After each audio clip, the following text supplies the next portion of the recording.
Ici Willis Lecole, Radio-Canada, Moncton. Les 280 travailleurs syndiqués de la fonderie Brunswick à Belle-Dune, eux, sont en grève depuis mercredi et ils n'ont pas l'intention de céder sur les enjeux qu'ils défendent. Parmi ceux-ci, la santé et la sécurité au travail. François Vigneault. Le ton a monté d'un cran ce matin lors de la deuxième journée de grève à la fonderie Brunswick. Ce camion-citerne de la compagnie Irving a pu reprendre sa route après avoir été bloqué pendant une quinzaine de minutes à la sortie de l'usine. Quelques heures plus tôt, les grévistes disent avoir laissé sortir un autocar, mais en s'assurant au préalable qu'il n'y avait aucun briseur de grève à bord. Après ils nous ont laissé fouiller l'autobus, puis après ça, on l'a laissé s'en aller, en espérant qu'il ne revienne plus. Différents enjeux touchant entre autres l'âge de la retraite et les fonds de pension sont au cœur de ce conflit de travail. Mais ce n'est pas tout.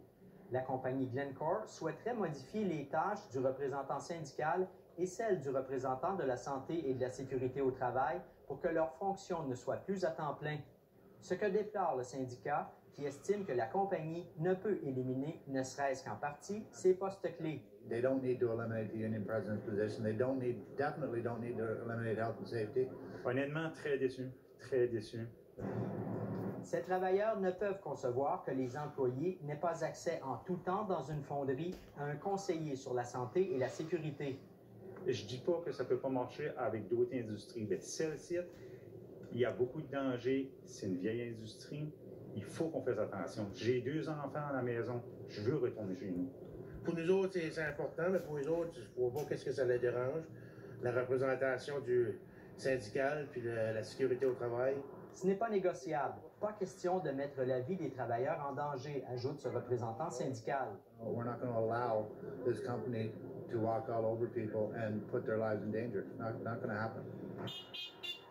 Malgré leurs différends, le syndicat se dit prêt en tout temps à retourner à la table des négociations afin de trouver un terrain d'entente.